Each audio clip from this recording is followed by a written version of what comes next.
Live from Chatterbox Sports Studios, it's Off the Bench with Thom Brennaman.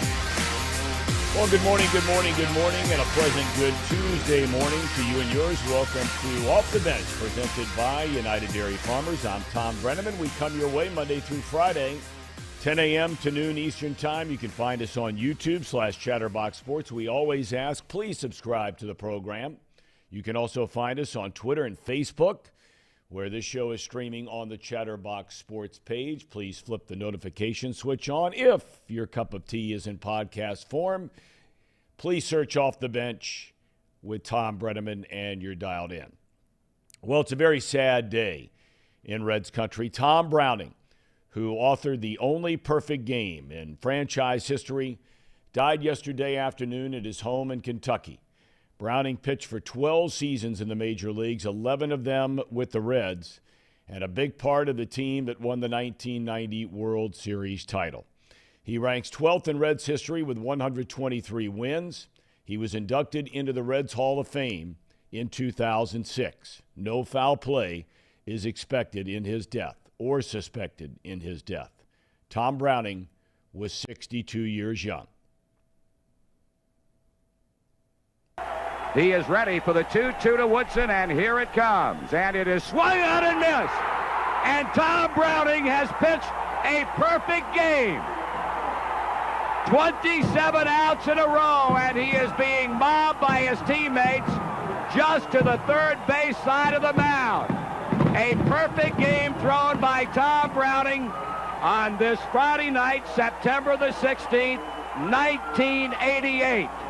As he no-hits the Los Angeles Dodgers 1-0 and throws the first perfect game in the long and legendary history of this great Cincinnati Reds baseball franchise. And now Browning being hoisted to the shoulders of his teammates. And boy, what a memorable scene on a wet, dreary evening here in Cincinnati. A night that the fans had to wait 2 hours and 27 minutes for, and brother, was the wait worthwhile. And this one belongs to the Reds. What a night it was. I'll never forget. I was working at Channel 5 at the time, and we had been out covering high school football all night long, getting everything ready. Back in those days, local TV, we used to do about 20 minutes of high school football highlights from 11:15 to 11:35. And got back, got everything edited up for our boss, Ken Brew. He said, hey, Browning's tossing a perfect game down at the ballpark. It was going very late after that 2.5-hour rain delay. So I had a chance to race down there. And many of you will remember where the grounds crew used to come out right behind home plate. There was a big area underneath the stadium there, but you could look through the glass and watch the game. And I watched the last 2 innings of that game, that perfect game in September of '88. Coming up on the program today, we'll hear from Paul Daugherty. He covered Tom Browning for a long, long time. We'll hear from Chris Welsh, who not only covered and broadcast games that Tom Browning pitched in, he was also a very close personal friend of Tom Browning's. And we'll hear from Tracy Jones, who came up through the Reds farm system with Tom Browning. All of that and more coming up shortly. Football news, the Bengals have the day off, but of course it is a short work week. Their next game is Saturday, Christmas Eve in New England. We told you yesterday that Sam Hubbard will more than likely not play again until the postseason. We will wait and find out what the status is. I mean, there's a laundry list of these guys, right? Hayden Hurst, Cam Taylor-Britt, Mike Hilton, Trey Hendrickson, among others. Don't know who's going to play this week at multiple positions. Kickoff on Saturday at 1 o'clock. Did you see the story in Baltimore? Apparently, some fans are so upset with the Ravens' struggling offense that they posted flyers all over the team's practice facility that demanded the firing of offensive coordinator Greg Roman. The Ravens scored 3 points in their loss at Cleveland over the weekend, the fewest points by a Baltimore team in a game in 14 seasons. They still don't have Lamar Jackson. No word on whether he'll play this week or not. Meanwhile, big news in Philadelphia. Eagles quarterback Jalen Hurts, undoubtedly the odds-on favorite for the league MVP, has a sprain in his right throwing shoulder. and his status for this week's game against Dallas is very much up in the air. It's not considered to be a long-term injury, and really all Philadelphia has to do is win one more game. They win the divisional championship. They'll be the number 1 seed for the playoffs. Just get him right by then. Last night, Monday Night Football, the defending Super Bowl champion Rams officially eliminated from playoff competition this go-round. They go to Green Bay and lose to the Packers 24-12. And look, Packers are 6-8 on the year, and they're only a game and a half out of the playoff hunt. College football, our prayers go out to Ohio State offensive lineman Avery Henry, the 6'6", 310-pound freshman who did not play this year from St. Clairsville, Ohio, was diagnosed with a bone cancer that strikes teenagers and young adults. He will start his treatment immediately. Rare NBA news around here, but Portland Trailblazers' Damian Lillard passed Clyde the Glide Drexler as a franchise's all-time scoring leader last night. Drexler scored 1,840 points in 867 games. Lillard hit that number in 730 games. All right, so many of you in the chat, by the hundreds and the thousands, we appreciate everybody being here. And now we check in from themorningline.substack.com, longtime Cincinnati Enquirer columnist, Paul Doherty. And Dark, we start today, a guy that I know you've been around a lot. The sad news we heard yesterday about Thom Browning. I mean, look, we've had in this town guys like Joe Nuxall, Sean Casey. Those two guys come to mind as, and maybe it's unfair to say they're head and shoulders above everybody, but I think it's universally agreed that Browning in every way was very much in that same kind of category. I don't think there's any question about that, Tom. In fact, I just got done talking with Charlie Frank, who is the director of the Reds Community Fund, and basically is in charge of a lot of the off-season stuff that the Reds do. And he called Thom Browning today's version of Joe Nuxall, and I don't think there's a higher compliment we can pay a professional athlete in this city than to call him today's Joe Nuxall. And Browning simply was a guy who would not say no. He did everything all the time, and the beauty of Thom Browning was that it was never an obligation. He didn't do it because he felt that he had to do it. He didn't do it for any sort of image purposes, because anybody who knew Thom Browning for more than 5 minutes knew that he didn't care a whole lot about image. He was who he was. But he did it because he enjoyed it. He loved being in the community. He was a true Cincinnatian in every shape of the word. I was trying to think, and you mentioned Sean Casey, and I hadn't thought of Sean for some reason. It's a good one. Of the number of people who kind of espouse what we like to think about ourselves in this town, and with the athletes that we appreciate for being like us. Bob Huggins came to mind, Pete Rose, Thom Browning, Sean Casey, and of course Nuxie, guys who are true to themselves, who are genuine people, who are hardworking, sliding head first types, but are deep down what Huggins used to call good people. Thom Browning was good people.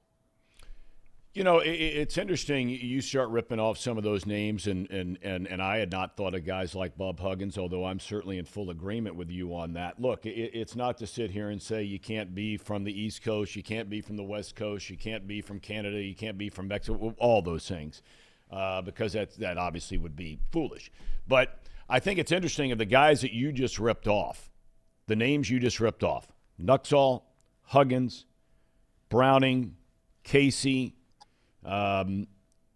Those guys are all quote-unquote heartland of America kind of guys. You like to call them the flyover space sometimes. They're not from the coast. Huggins, an Ohio guy. Joe, an Ohio guy. Casey, a Pittsburgh guy. Thom Browning, a Wyoming guy. I don't know. Maybe it's where they grew up. Maybe it's the kind of people they grew up around that molded them into being the way they were. Yeah, we're really good around here at spotting phonies. I think posers. Those guys were not that, and I don't know if it's a product of where they were raised or how they were raised or both.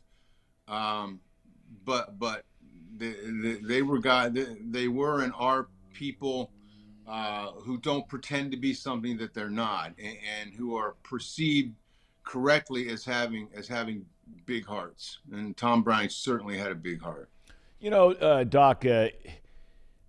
I think that many of us, when we look at guys, and look, every single one of us is an imperfect being. We all agree on that.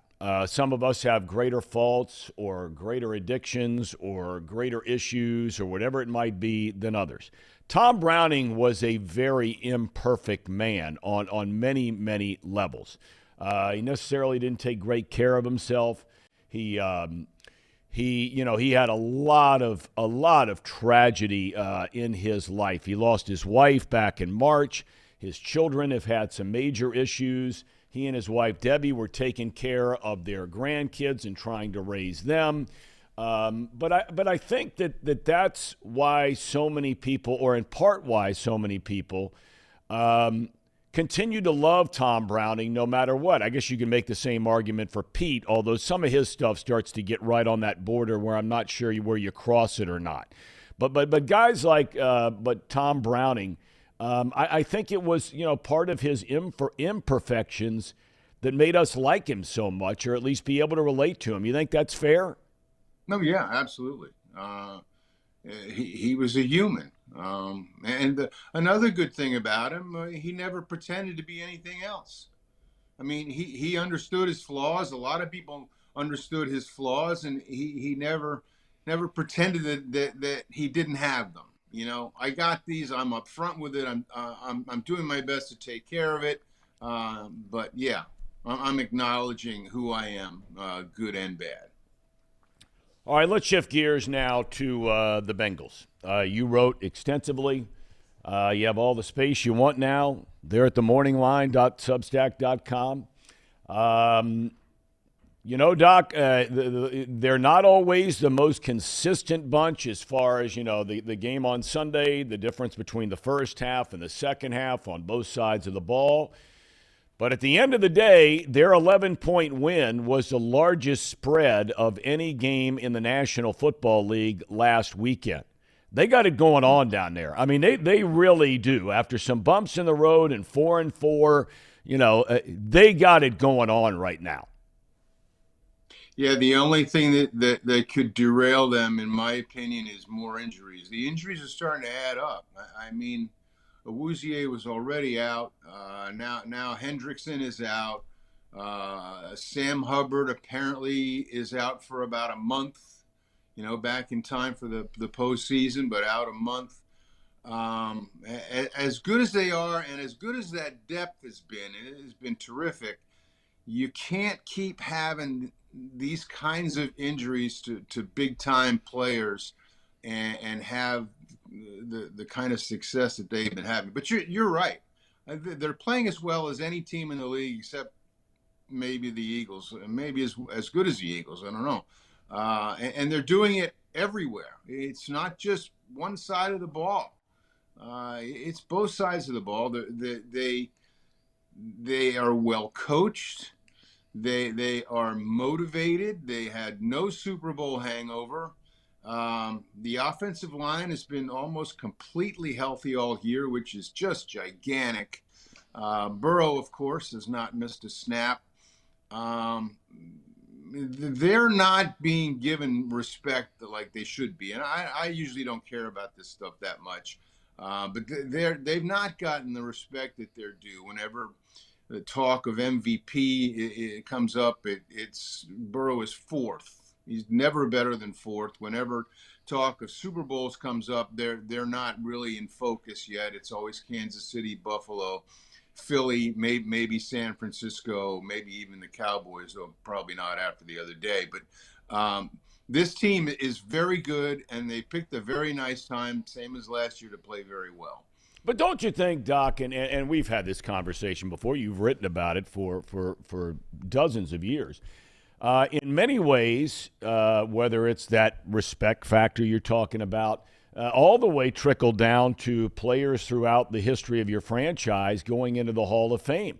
Until your franchise wins a Super Bowl, and for some reason Buffalo seems to be extinct from this, but until your franchise wins a Super Bowl, I'm not sure you ever really get the respect, no matter how good you play during the regular season, even if it's multiple seasons in the NFL. Well, I really don't know what it is. I think the Bengals over the years have been an easy target. Mike Brown's frugality, the run that they had during the Marvin era of quote unquote bad boys. They've been low-hanging fruit for people who want to make fun of a franchise, and they still haven't dug themselves out from that. People were 5 years after the Bengals had basically expunged themselves of all of the criminal element, shall we say. It was still a topic nationally, and the same now in terms of them not being on a par with Kansas City, who they've beaten 3 times in the last year, Buffalo, and so on. So I think maybe just the national media are kind of slow on the uptake. I think that's especially true with the MVP stuff, because people who have watched Joe Burrow this year understand that he has had a Jalen Hurts type year. He's beaten Mahomes 3 times in a row. And Josh Allen has been up and down. I would slot Burrow number 2 right now behind Mahomes, and like I said, he's beaten him 3 times in the last 12 months, so maybe ahead of Mahomes. So anyway, I just think that's how the national media is. They're a bit slow on the uptake, a little lazy, a little too quick to take the easy angle on stuff.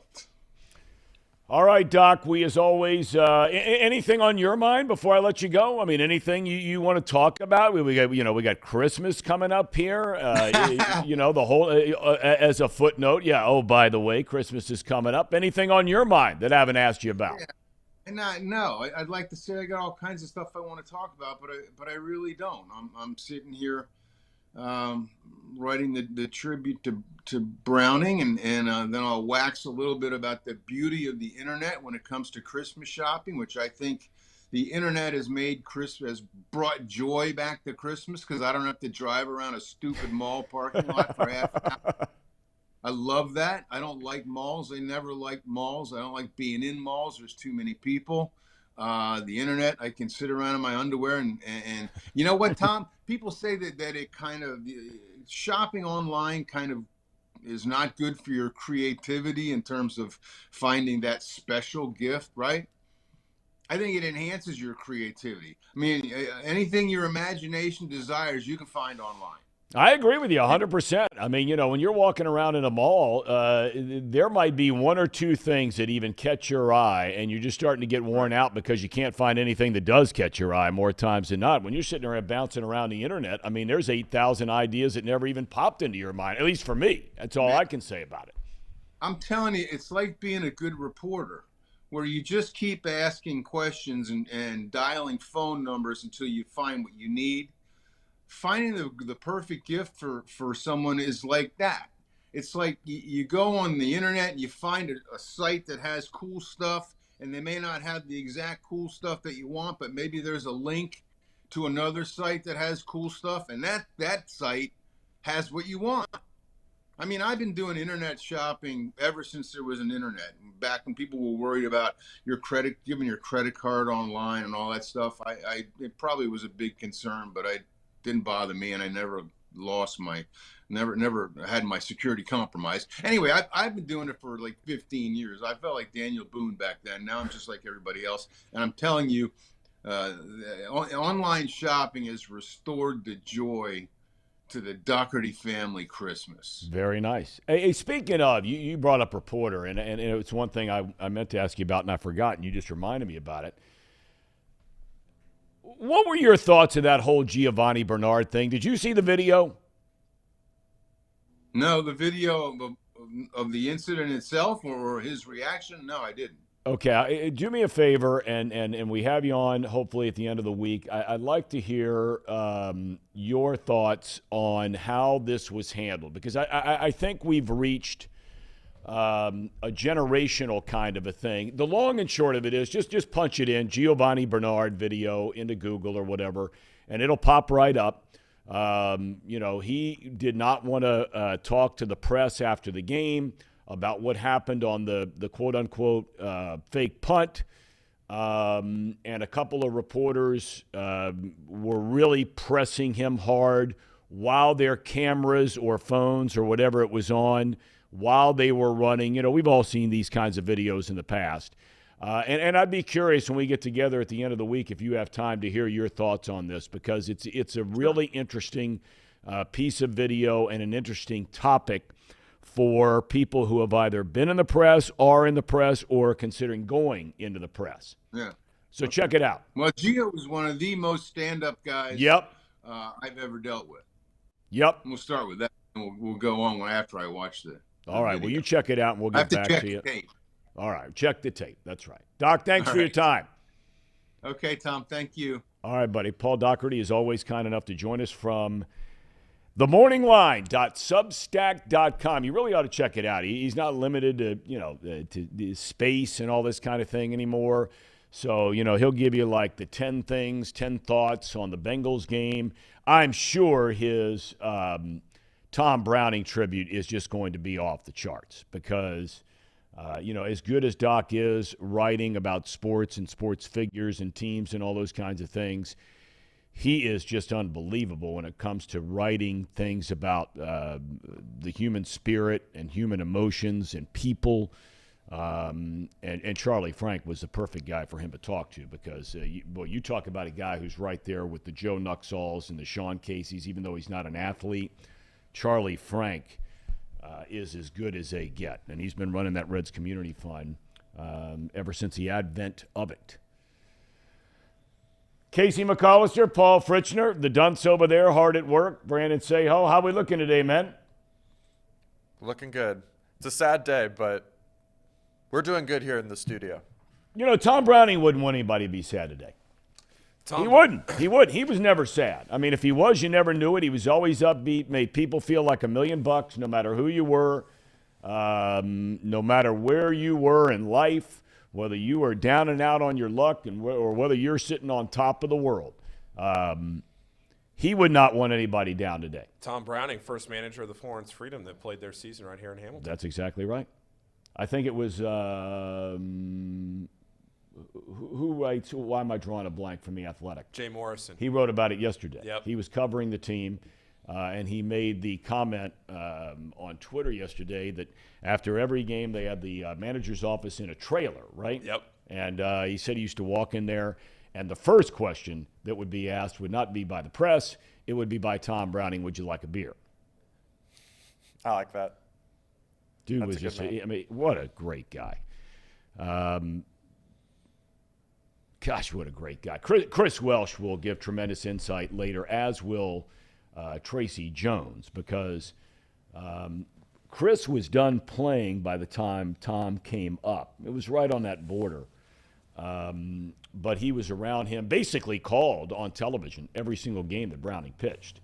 And, of course, Tracy Jones did come up with Browning a little older, but they came up together in the whole fleet of players that came up that ultimately won the World Series in 1990.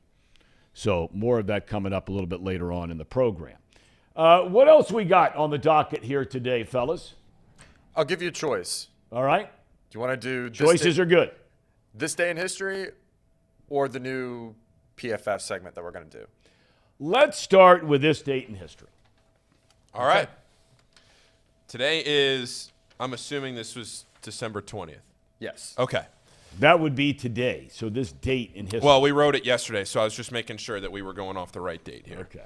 All right. Well, we really have the wheels fall off if like 2 or 3 into these we've got the wrong date. Oh, So no, please, I'm we're- glad we we're are all good. Okay, there's Casey, a calendar that tells you these I will things. double check just to make sure. Casey's right on it. No, we're rocking with good. it, Casey. Okay. You're on it. I trust you. So go ahead. 1921, Kennesaw Mountain Landis cast the deciding vote for the World Series to go to a best-of-7 games as opposed to a best-of-9 games. That is one of the great names of all time. Isn't it? I mean, that really is. I mean, it's tough, it's regal, it's Kennesaw Mountain Landis.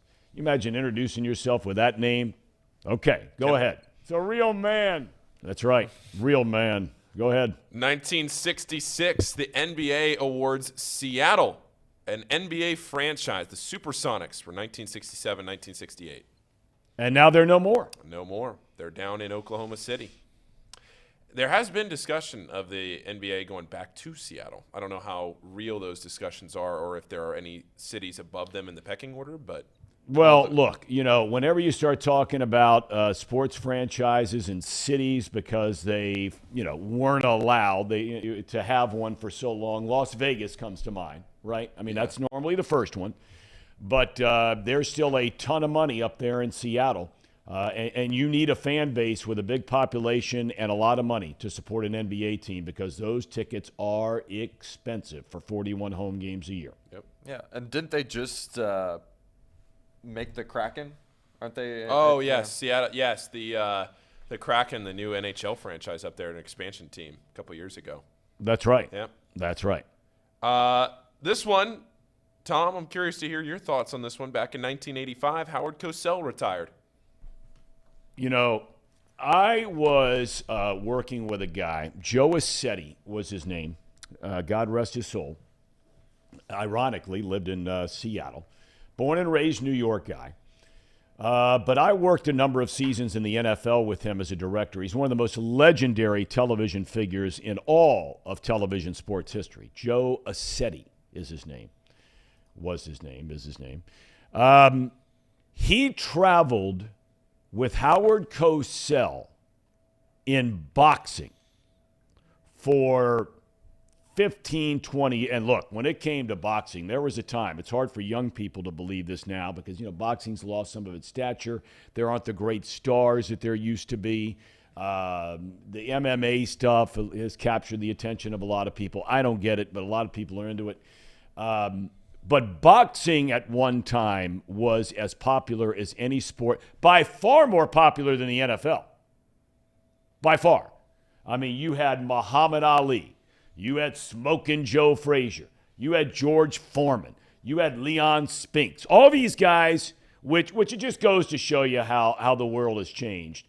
Boxing is not even a sport in the Olympics anymore. I mean, for God's sakes, we've got tiddlywinks out there. And we don't have boxing anymore. And it used to be in the summer games that boxing right there with swimming and gymnastics was right there among the very most popular. We've had a lot of great Olympic boxers come right out of Cincinnati.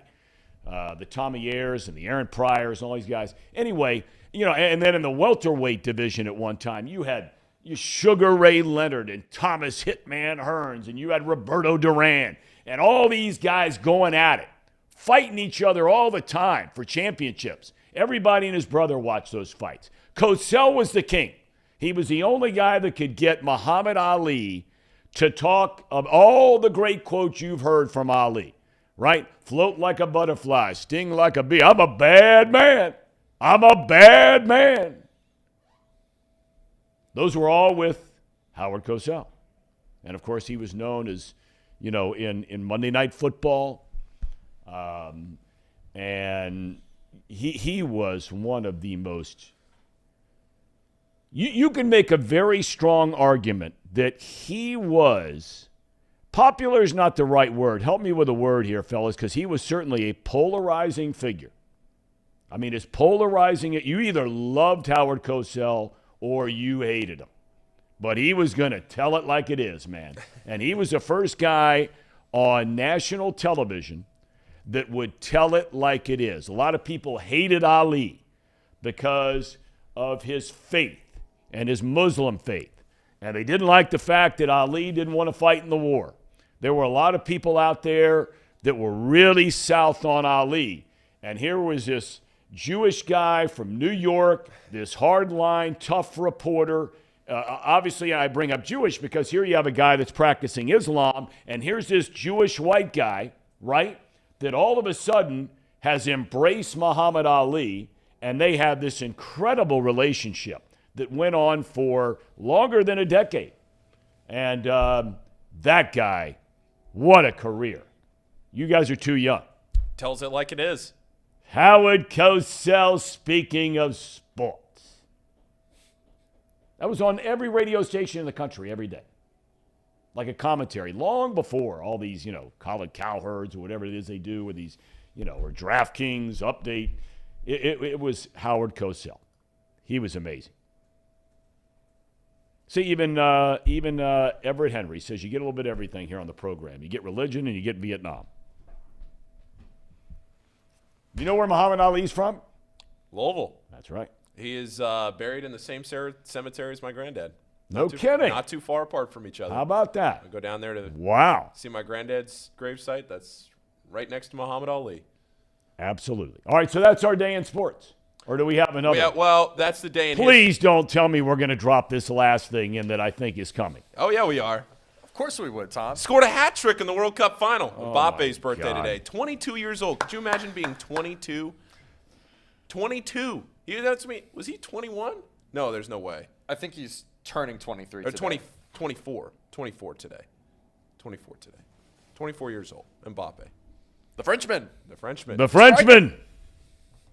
He needed America to come in about halftime and bail him out. I tried to explain that one to my son. I told him I said it on the show, right? Yeah. And, I mean, he's really knee-deep in a lot of this stuff in high school, and they do an incredible job teaching them about American history and current events and politics and blah, blah, blah. But he didn't get the joke. Oh. He didn't get the joke. It's really not a joke, but he didn't get it. So that's too bad. Oh. All right. Okay. The Emperor says, what's this say? More soccer. Emperor's a hater. No, he's not. Well, you know what? Sometimes he is. You're right. Sometimes you're right. He is. He can be. I like his attitude, though. He'll throw a jab and a zinger, and then he'll kind of, he's all right. All right, so what else are we introducing today, Casey, did you say? Yeah, so it's a small segment. We're going to be guessing the best offense and defensive performers for the Bengals game and the worst offense and defensive performers for the Bengals game, according to PFF's grades. Is Pro Football Focus paying us any money for the show? No. Well, what the hell are we giving them pub for? I mean, seriously. I mean, we could have your best player of the week or Paul best player of the week. Well, you think Collinsworth needs more money? Seriously. When they put that stuff on NBC Sports on Sunday Night Football, PFF is paying some cash. And we're giving them free pub?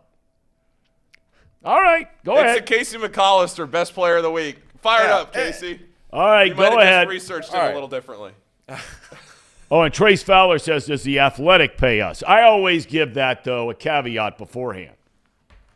Okay? Go ahead. All right, Tom. So we're going to guess. Is that what we're doing? I need you I'm going to be so bad at this. to guess who the best offensive performer was.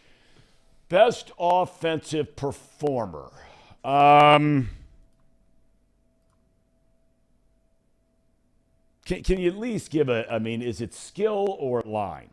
Can you give us a hint? It is skill. Skill. Okay, all right.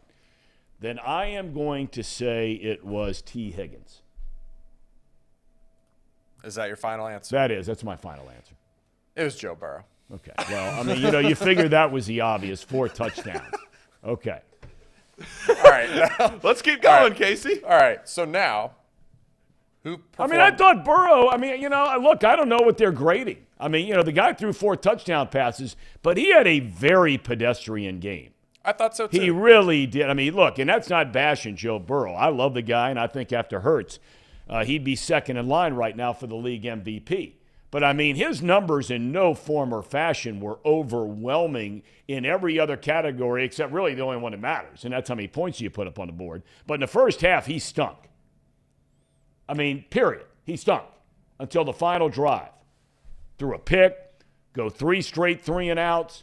They go down the field, get the field goal before halftime. They take advantage of all the turnovers, and good for him for throwing touchdowns. But very, very pedestrian day. Are they basing that on stats, or are they basing that on video?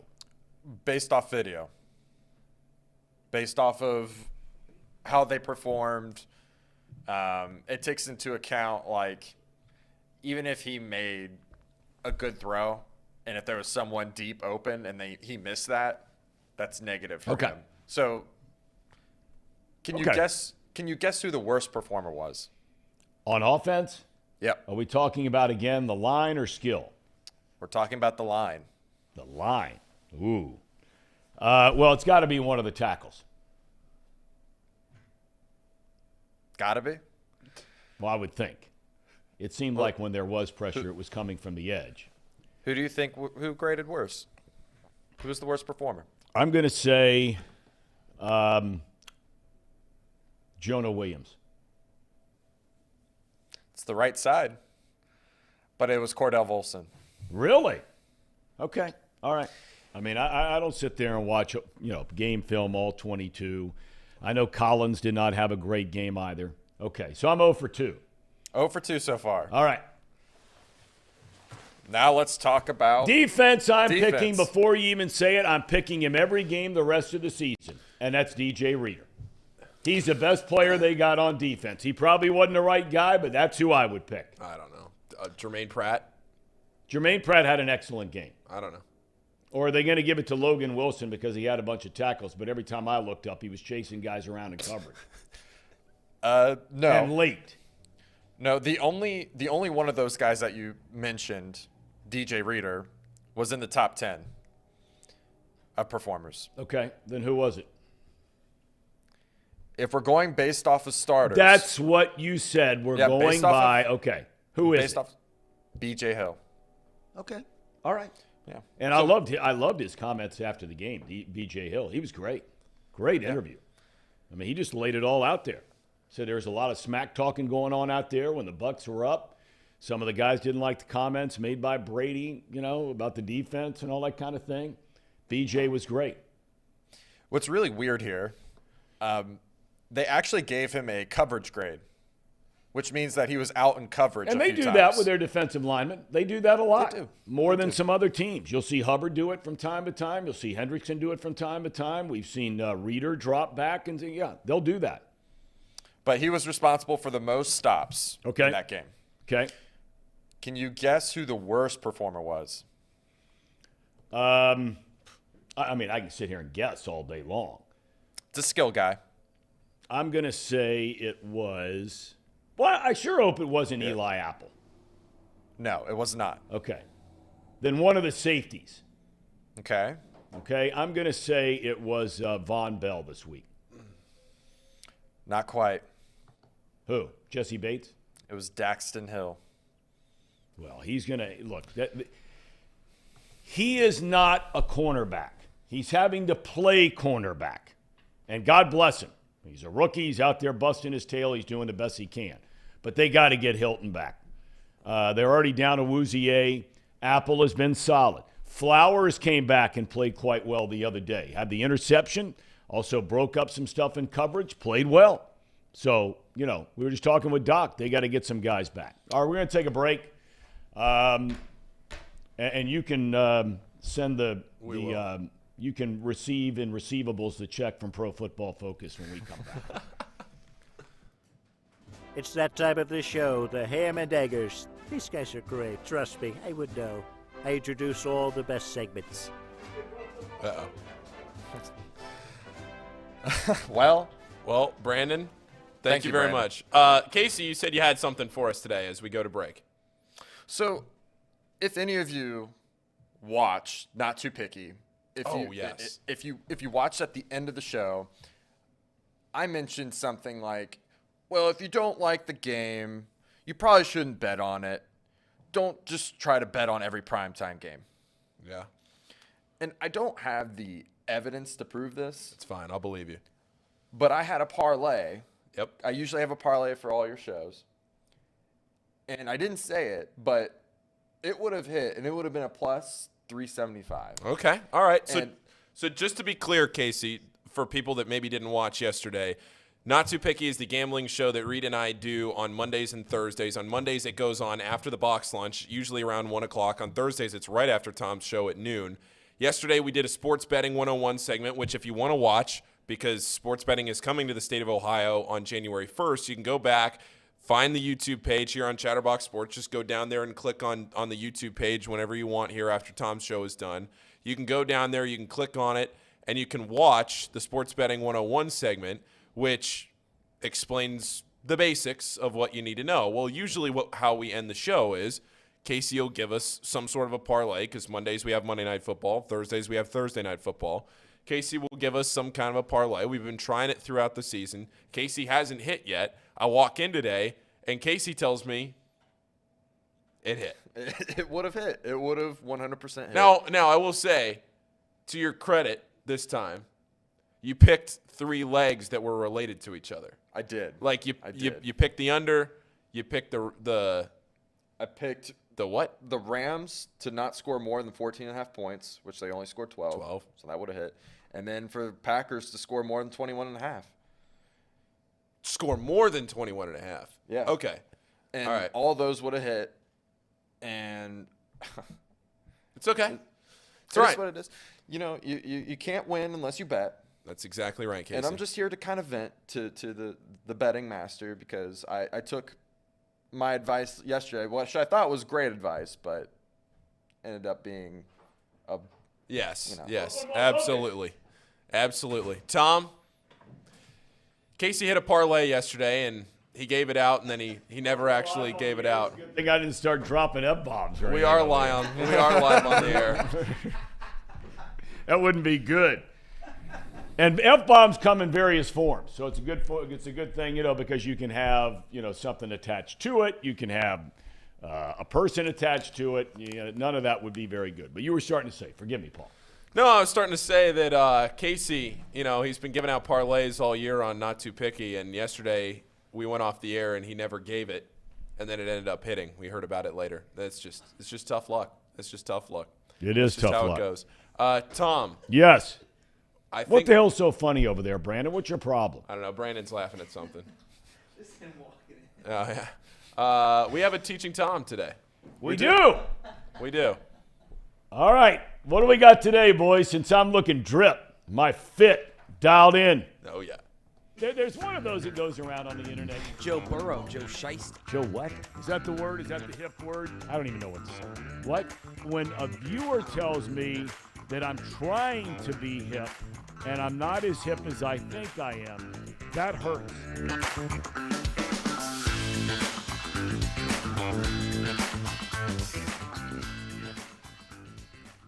Please, man. All right, Tom, we'll fly it up there. What do you think based means?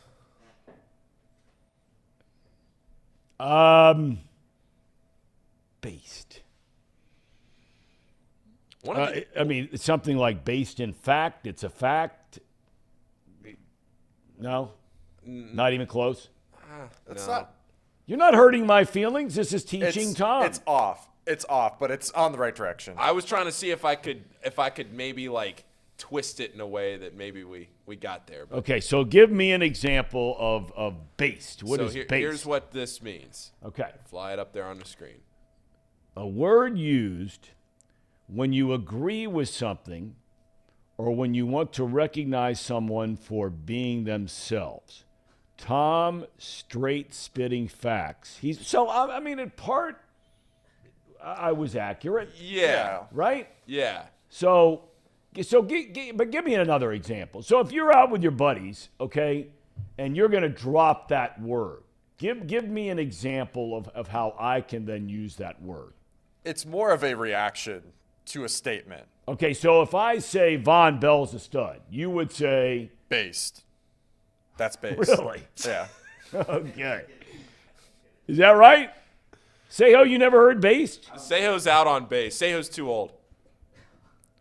So this comes from your group of Yeah, friends. yeah. This is Yeah. yeah. Is this just like a Xavier thing, based? No. No.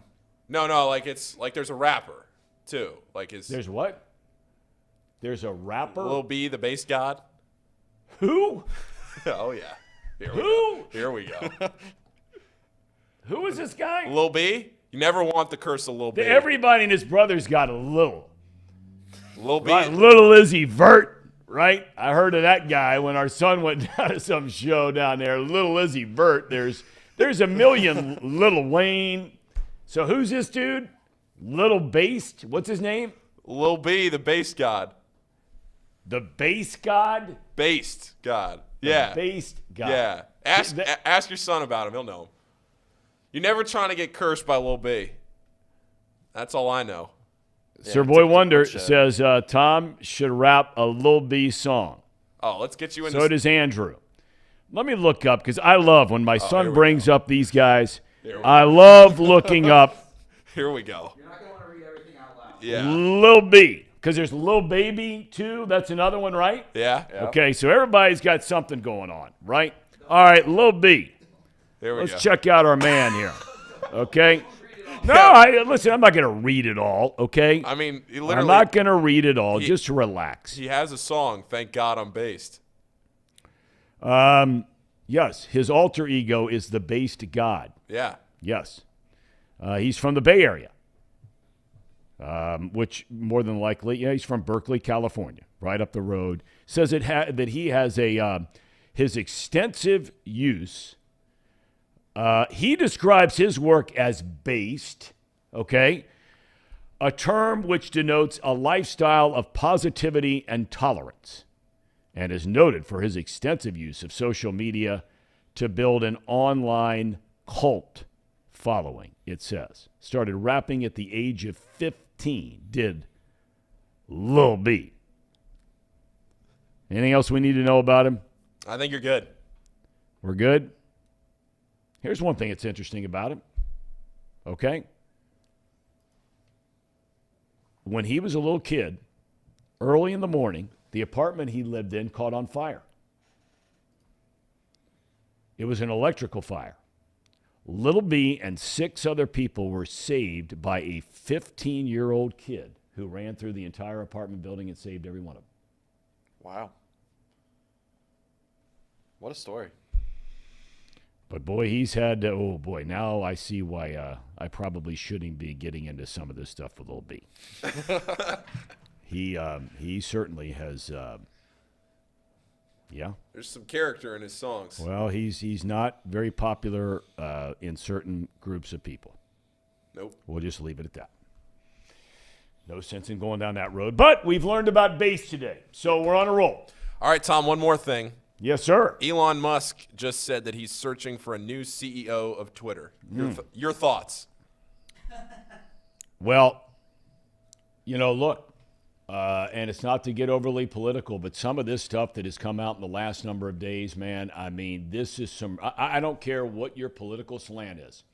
This stuff that's coming out and what went on in our intelligence community and the FBI and social media and the Democratic Party, this stuff is terrifying, scary stuff.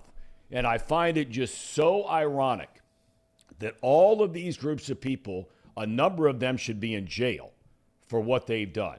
This is the ultimate violation of what the government's supposed to be doing in regard to free speech and letting some get out and completely shutting down others.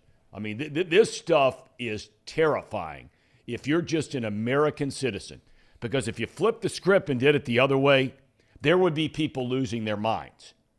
But this whole thing, and so for now people to get upset with Musk for basically just saying, okay, here's everything you need to know. We're throwing it all out there, First Amendment, you judge what you want to judge.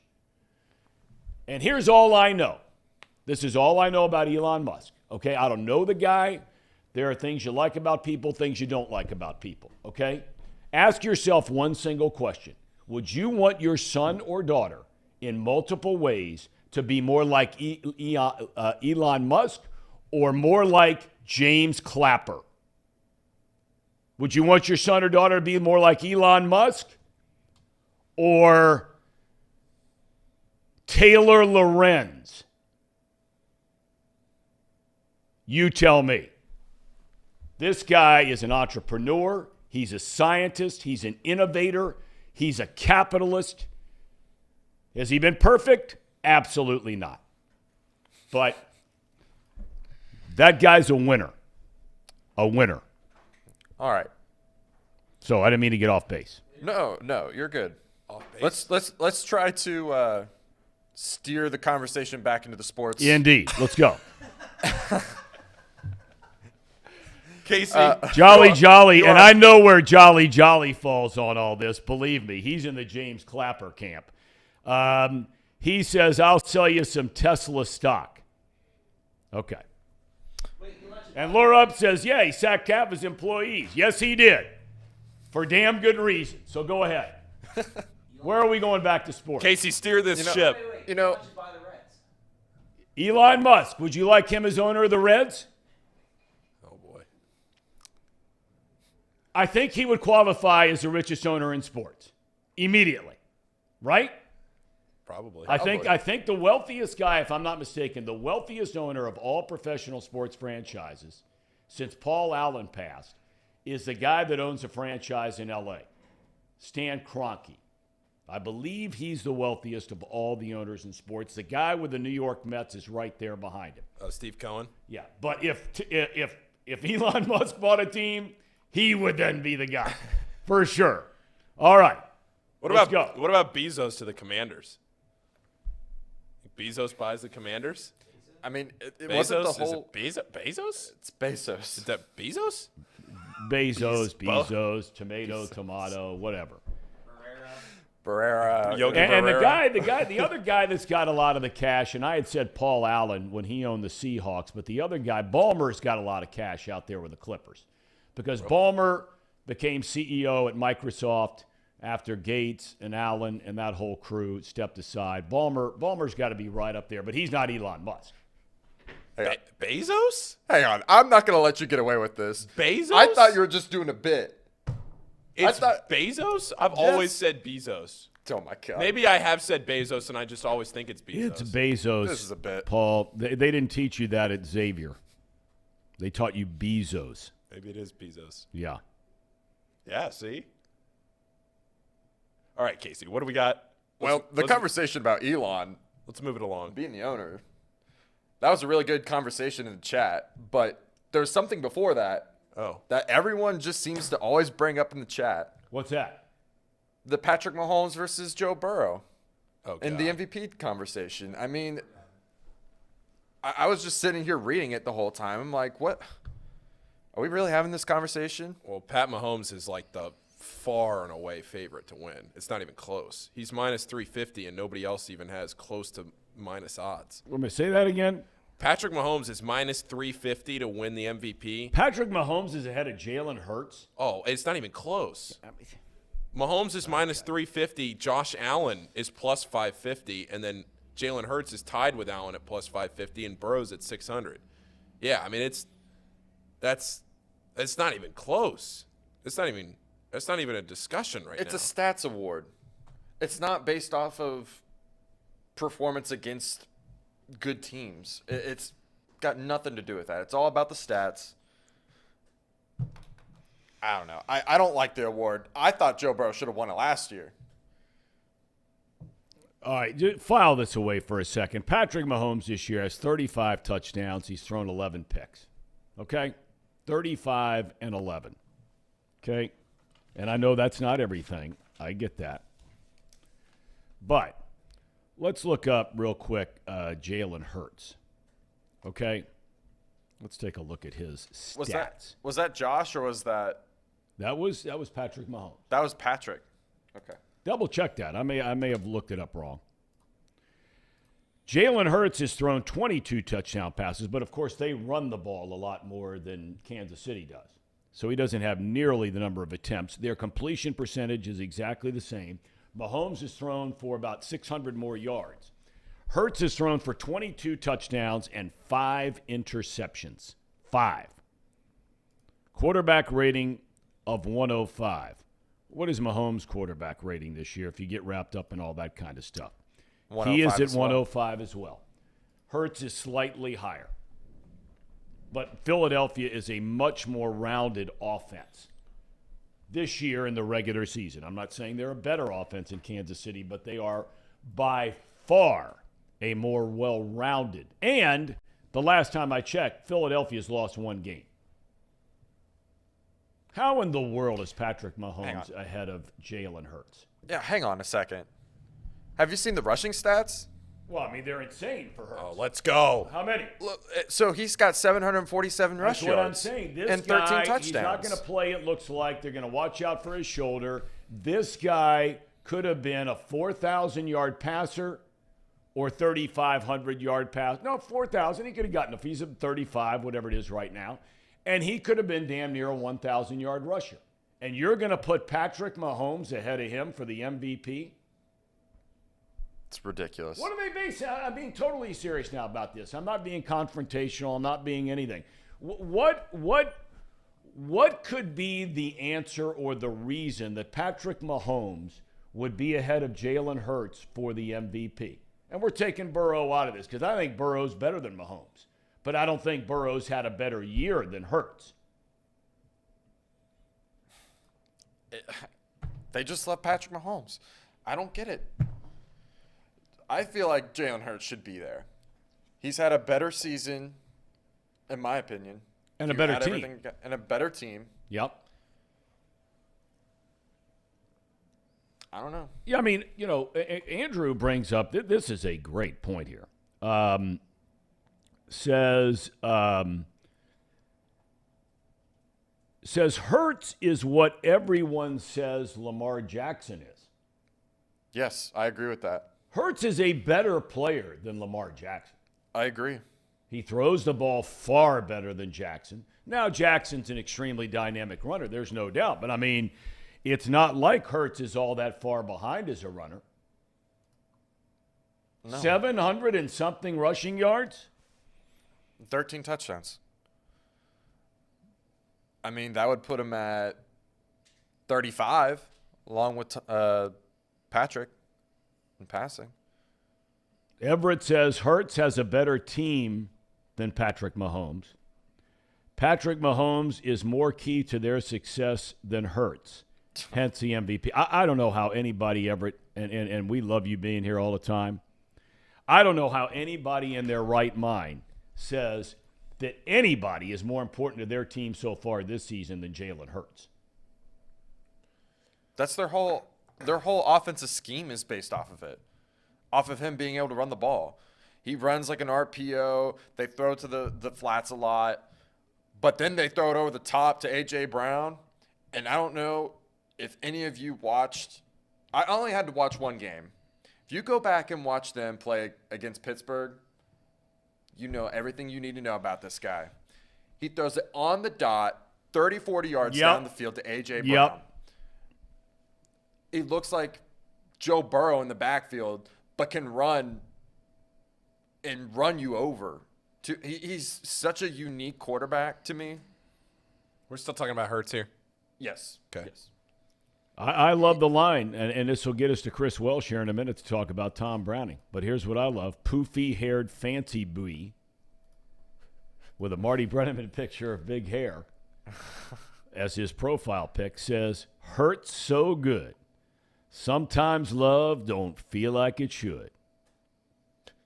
See, you guys are too young to know that song, aren't you? Oh, come on, Tom. Who's the singer of that song? Oh, I don't know, but I could sing it for you. You don't know? Tom, if it was before 1996, I don't know it. Oh, my God. In pop culture? Golly, they were talking about Little B, and I just give the quote, the song, the lyrics to one of the John great Mellencamp. John Cougar Mellencamp. John Mellencamp. The pride of, where does he make his home? He's at every sporting event they play. Oh, I almost cussed. He's at every sporting event. They have a building named after him there. Yes, I know this because I see it. I do know this answer. Tom, you're gonna kill me here. What's the answer? Just tell me, because I'm not going to get it. Tell me the answer. The Indiana Hoosiers. Oh, God, I was going to say that. Bloomington, Indiana. I was thinking Mark Cuban, too, because of Cuban's whole deal with all the donations. They were talking about Cuban and Mellencamp together. Not that they're, like, friends or anything. I mean, but I'm sure they know each other pretty well from their Indiana connection. Brutal. Yep. I've seen them at games there when I've done games there before, football games, and they've got some big building out in the I don't know what the purpose of the building is, but it's out in the parking lot out beyond the football stadium out there. And he still lives there and has never left there. Bloomington, Indiana. Do we have Chris Welsh in the house yet? It looks like he's dialed in, but I don't see anything. I don't see any audio. Don't see any video. So let's take a break real quick. Okay. Okay. Jolly's asking about Frank Sinatra. Jolly, what are you asking there? You know where he's from? Yes. All right, I give you $10, Paul. You tell me the hometown of Frank Sinatra. It's turned into one of the coolest towns in the United States. There was a time it was great. It went to the complete tank. And in the last number of years, it has been on a comeback like none other. Austin, Texas. Frank Sinatra? I didn't ask George Strait. Oh, my God. I was just trying to. Hold on. Hoboken, New Jersey. We're back with Chris Welsh in just a moment. I thought New York area. At United Dairy Farmers, we've perfected freshness in our family bakery, where we use only the finest ingredients, like thick, high-quality glazes on our signature donuts, before delivering them fresh from bakery to store every day. UDF, made for you. If your AC or furnace is struggling, turn to the experts at Bartell's Heating and Cooling. Their certified technicians get the job done right the first time. And if you need a new unit, Bartell's will give you upfront pricing with no hidden fees. Plus, ask about Bartell's 0% interest financing for 60 months. Learn more at bartellsheatingandcooling.com. Bartell's Heating and Cooling, for a comfortable way of life. Eli's Sports Bar and Grill, proudly sponsoring high school football with 3 locations in Mason, Liberty Township, and Ross, Ohio. Our 10-foot screens guarantee a great view from every seat in the house. Eli's Sports Bar and Grill, the best place in Cincinnati for sports, food, and fun.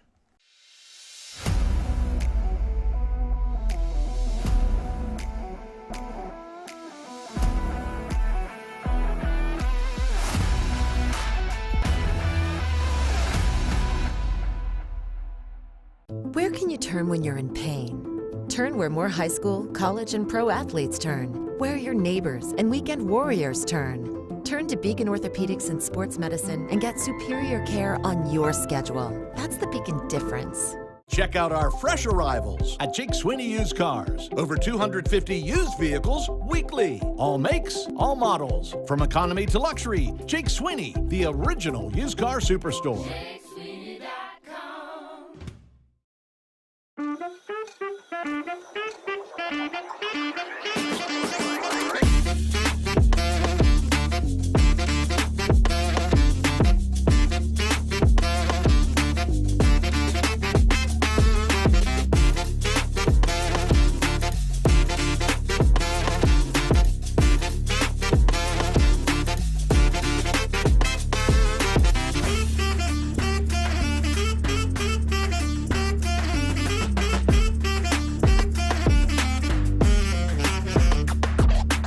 There's 2 beds in that room.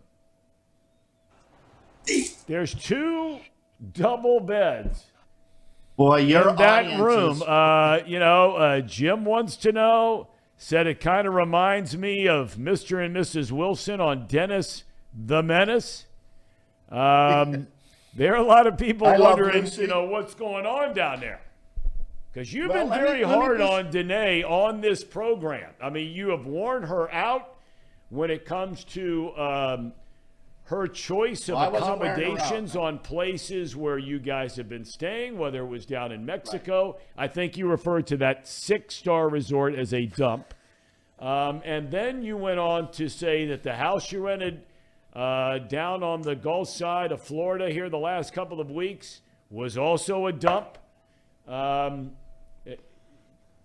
anything you want to share, or would you just rather stay away from that topic? No, we were catching a situation. There's no doubt about it. But, Casey, this is what you have to look forward to when you're married for 13 years. You see that? No action, pulling no wool, and then going back, pulling no wool. So 13 years of marriage, that's what it gets you. 2 separate queen beds. And you know who Tucker slept with last night? Danae. I'm all by myself, and don't think I'm not going to go to that Taylor Swift concert and get me some phone numbers so I can get a Mrs. Jones number 3, because I will. I ain't messing around. Like I did TJ Watt last night. I hope TJ Watt likes eating grass because I fed him like a mule when Lyle Collins was laying on his back. We like pancakes, and I put syrup on that boy. I fed that man. Put syrup on him. That's what we doing. We're pancaking the league this year, baby. Let's go. That's Zim Uday. I mean, does it get any better than that guy? Look at him. That's a real fan. It's a real man. I love that guy. Also, when I lost in Anaheim, my dad was at the game, and my dad was down and out and sad. And see, back then, the older generation, a lot of times they would use negative motivation as like you can't do this or hey man, you won't do that. Where nowadays you can't use negative motivation, to the young kids, because a lot of them would just sit out on you and quit. You know what I mean? So my dad, never forget, and I've told people this. He told me, he said, son, I don't know if you'll ever win one, a pennant or not. We didn't win it that year in San Francisco because we had them down. You know what I mean? And he says, I don't know if you'll ever win one, after this. And that's the first thing that I thought about, was say, hey, Dad, you're wrong again. I mean, I swear that's the first thing I thought about. Dad, you're wrong. Everybody wants to say, Dad, you're wrong, right? There's 2 beds in that room. There's 2 double beds. Boy, you're in that room. Jim wants to know, said it kind of reminds me of Mr. and Mrs. Wilson on Dennis the Menace. There are a lot of people wondering, what's going on down there. Because you've been very hard on Danae on this program. I mean, you have worn her out when it comes to her choice of accommodations on places where you guys have been staying, whether it was down in Mexico. Right. I think you referred to that 6-star resort as a dump. And then you went on to say that the house you rented down on the Gulf side of Florida here the last couple. All right, welcome back to Off the Bench, presented by United Dairy Farmers. We're working through a few technical difficulties with Chris Welsh coming up here momentarily. By the way, I just want to address one text in the chat here a second. Everett saying, if you want to say Hurts is the MVP, fine, but to laugh at the fact that Mahomes has a shot is just ridiculous. Nobody's laughing at Patrick Mahomes having a shot. Not at all. Not in the least bit is anybody laughing at Patrick Mahomes being in the conversation. He should be in the conversation. His team might be the number 1 seed in the AFC when all is said and done. Might be. And he's a great player. And I'm the one who regularly argues for how great of a player and a run he's had. I mean, every year he's been there as a starting quarterback for the Kansas City Chiefs, they've won their divisional championship. They've won 7 in a row. They went from Alex Smith right into Patrick Mahomes. So nobody here's laughing at Patrick Mahomes.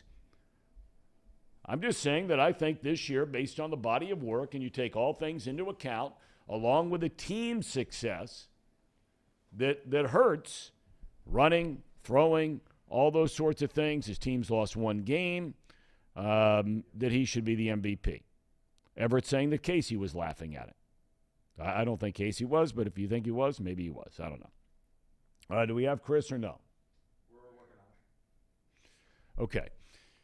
So hopefully he'll come up here in a minute to talk about Thom Browning and the sad passing. Tracy Jones will be joining the program coming up to talk more about Thom Browning at 11:30.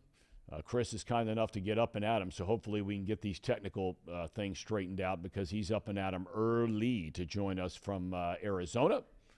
Well, of course, it won't be all that long before the Reds are cranking it up. Hard to believe that the Reds will be cranking it up for spring training in the not-too-distant future, and they really obviously have not done very much. We'll ask Chris a little bit about, looking ahead to the Reds and their young pitching that they have, and there's certainly reason to be excited about that.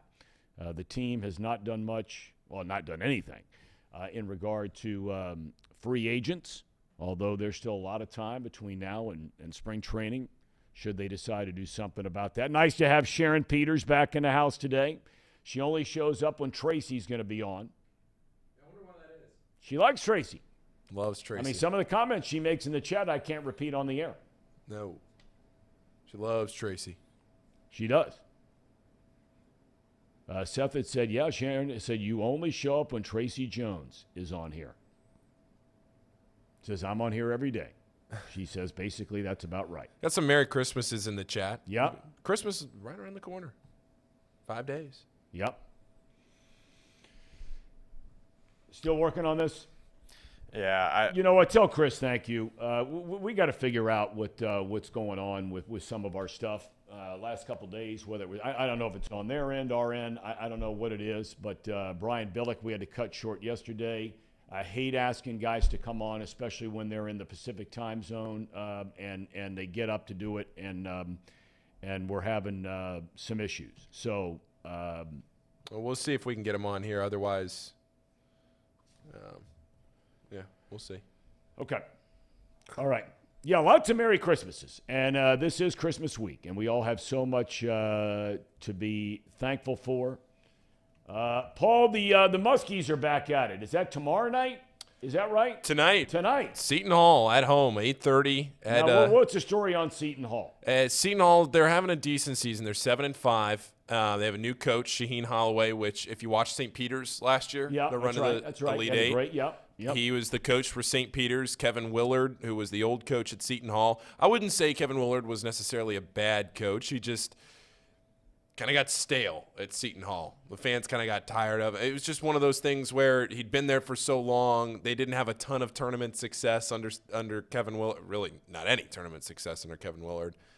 Things went south, went to Maryland. Maryland's having a great year. They're just outside the top 25 right now. They had a bad loss to UCLA. But, yeah, Xavier hasn't beaten Seton Hall at Cintas since Chris Mack was the coach. They're 0 for their last 4. Wow. Travis Steele never beat Seton Hall at Cintas. So it's an interesting move that move going from Seton Hall, where as you said, I mean they had some good regular seasons, but not any success in the postseason. The Maryland job is a much better job. I mean that's a big step up, especially with the Under Armour support that they have there. I think his name's Kevin Plank, the guy, the Under Armour, like Mr. Under Armour. Well, of course, is a Maryland guy. So you get a ton of support there at that Maryland program. And for what it's worth, you get the publicity from Scott Van Pelt too when you're good. It's always good to have a national brand like that on SportsCenter. Of course. For what that's worth. But yeah, so Kevin Willard goes down there. I mean, Maryland's having a good season, but I think it'll be a fun game tonight at Cintas. Xavier's favored by 8.5. But in a Big East like this, you never know. Dayton plays tonight. Dayton's having a tough season. I mean, what has happened there? They were in the preseason top 25, and we'll start paying a lot more attention to college basketball once we start getting into serious conference play and getting closer to the tournament. And Seth Davis will join the program once we get later in the year. I don't know if we'll ever get Sean Miller on, but that's a whole different deal. Maybe we'll have Wes on again. Dayton, yeah, they're 7 wins. They don't have a single win above quad 4, which basically means they don't have a win that matters yet in the season, and that includes the game against Wyoming this past Saturday. Dayton, they've had a couple of injuries. They haven't beaten any high major teams that really matter or are having a good season at this point. I see a question in the chat. How legit is Marquette? They're really good. Marquette and Butler were my 2 picks in the Big East to surprise some people, and all of a sudden Marquette's in the top 25. They beat Baylor by like 30 a few weeks ago. Marquette's having a fantastic season. Shaka Smart is there. He made a miracle run to the Final Four. You remember that about 10, 11 years ago? Oh, yeah, but that's been a long time ago. Oh, that's a long time ago. He's been at 2 stops since then. He went from VCU to Texas, now Texas to Marquette. Anthony Grant gone stale. I don't want to write off Anthony Grant completely yet, but UD has just been – it's just injuries. I mean, your 2 best players, Kobe Elvis has been hurt. Malachi Smith got hurt. You're looking at 2 guys that are really important pieces to your team that have both been injured. Big, significant injuries. So, yeah, Dayton, for a team that was a sneaky pick to have some success in the tournament this year, a top 25 preseason team, they've just – their season, barring a run in the A-10 tournament, they're not making the NCAA tournament this year. Kentucky has looked terrible this year against teams that matter. They lost by 10 against UCLA over the weekend. I know we talked a little bit about that yesterday. But UK, looking at Sir Boy Wonder, UK is having a tough year. Well, the people who want to take the shots in Kentucky better get them in now. Well, but see, look, you can lay out all those numbers for me and all the struggles. It's December. But see, that's the thing, though, is that we've been saying that. But last year they lose to St. Peter's. So yes, I don't want to say St. Peter's was a fluke because they beat Purdue. They went to the Elite Eight. It wasn't like they just beat Kentucky in the 15 as a 15 seed and then got killed in the second game, right? Like St. Peter's had a little more to it than just the one game on the opening day. But think about the season before. Kentucky went 9-16 the season before.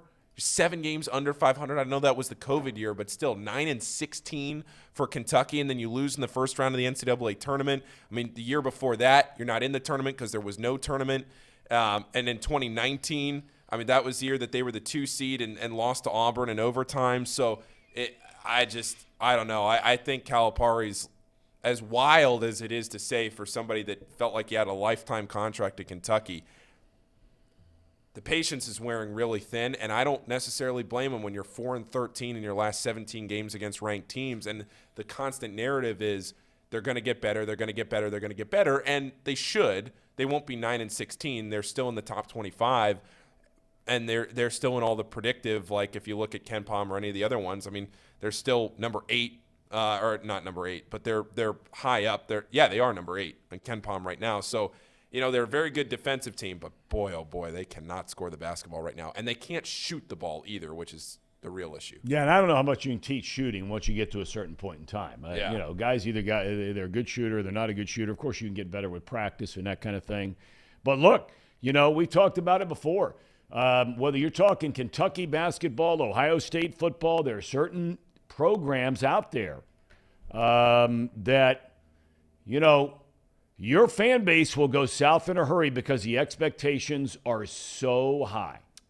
They are so high at places like those two. It's not to say there aren't others. Alabama football clearly is right in that kind of thing. They're not in the playoff this year. Clemson, not as long and sustaining as Ohio State or somebody like that. But Kentucky is Kentucky. And when you're bringing in the kind of players that they're bringing in and year out, you're expected to show results when it matters.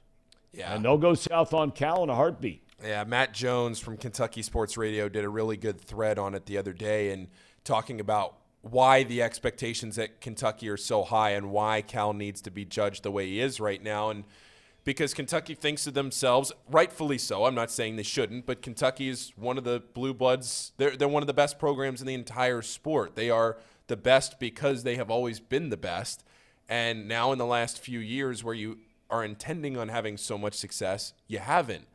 And sure, you can say, okay, we made an Elite Eight a few years ago back, and like I said, I think that was 2019. But then now in the last 3 years, like you go 9-16 a couple of years ago, you lose to St. Peter's, and now all of a sudden the offense looks mediocre at best with potentially the National Player of the Year and Oscar Tshiebwe coming back, and you think that Cal's maybe going the more experienced route where he gets C.J. Frederick, a transfer in from Iowa, as a shooter. You get Oscar Tshiebwe to come back as a National Player of the Year, doesn't go to the draft, he comes back, and you're still putting up 53 points against UCLA? Can't be doing that. Well, I'm not saying you have to beat UCLA, you always have to ask yourself the question, who are you going to replace him with? I mean, that's the question you always have to ask yourself, is before you're going to fire somebody, who's won a national championship, who, recruits like crazy, you better make damn sure you got the right guy to replace him. I don't know if that's a guy like Mark Few, if he would consider a move like that. I don't know if he would or he wouldn't. I have no idea. And quite frankly, I could care less whether he leaves Gonzaga and goes anywhere. It makes no difference to me one way or the other. All I'm saying is you better find somebody that can replace him. Yep. Because those guys don't fall out of trees. I think that the jury, even though he got to the championship game a year ago, you talk about blue bloods, it is fair because I think they're even more of a blue blood than Kentucky, and that's North Carolina. Everybody high on Hubert Davis right now? Probably not. Probably not. All right.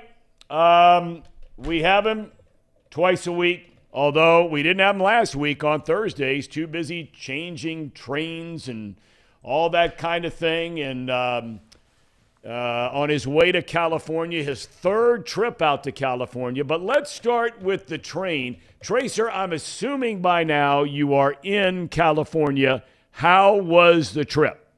Yeah, Tommy, I apologize for not being on the other day because I was making the transfer from Chicago to another train and there was no service. And, sure. And that train thing, I'm not really that hip on it now. I didn't like it. I realized that I don't like people, period. I don't. I mean, I like you guys, but that's about it. Well, wait a minute. Let's back up on that a second. Let's back up a second. You said, and by the way, that is a pretty fancy place you're sitting in there. Is that some crib you're renting, or is that a relative's crib, or what's the deal? It's Danae's mom's fifth place. It's in Ventura, right on the beach. It's pretty mild. I mean, if you had to buy it, it was probably $3.7 million. So it's pretty conservative place. But that's one of our 5 properties that we're staying at. That's the one who drives a $270,000 Porsche. Tom, please, let's not exaggerate. $267,000 Porsche. And by the way, do you guys notice how I'm wearing my hat a little different? She's going to be here in about a half hour. And she says, listen, turn your hat around. You're not 12 years old, okay? Wear your hat right. So I have to wear my hat straight up like this. What is that hat? Is that Long Beach or what is that lid? Very good. That's the Dirtbags, Long Beach State. This is their hat. They gave it to Hunter when they were trying to recruit him. So this hat's like 11 years old. I don't know if you see it's kind of falling apart. But that's a sweet lid. Cool I like the look of that hat. Sweet hat. I like that. But let's get back to the people thing here. You said you had your own private quarters there on the train, if I remember right. So I'm assuming when you're saying you're around people, I mean, obviously you're stuck on some kind of a car, but how much reaction do you really have to have with people? Were you guys dining? Is there like a dining car? I've never made that kind of trip before. You ask really good questions, Tom. That's exactly the issue. So when you sit down for breakfast, lunch, and dinner, there's tables, but they sit you with someone else. So it's not like Danae and I can just take a table, really, right, and sit across from each other. We have to sit with these people. And of course, 90% of the people know who I am. It's like, here, let me sign an autograph. I was a huge fan of yours when you played with the Expos. Yeah, it just goes on and on and on. But I don't want to sit there and introduce myself, talk. What do you do? And when they ask me what I do, I just say I'm retired. That's what I say. I don't want to go what I did, or I'll just say Google me, something like that. But spending time with people I don't know, I don't like it. I really don't. And I got to tell you, I mean, I would not much like that being seated with people that I don't know. No. So no kind of like, funny business, that kind of thing with some of the couples you met like you've had in the past down in Cancun. I mean, nothing like that, right?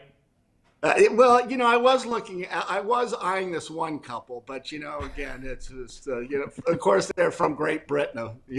I don't know what's with those Brits. They're very sketchy. Have you said hello to the Ham and Eggers this morning, by the way, speaking of sketchy? Good morning, Tracy. Hi, boys. Hello, Tracy. How are you today?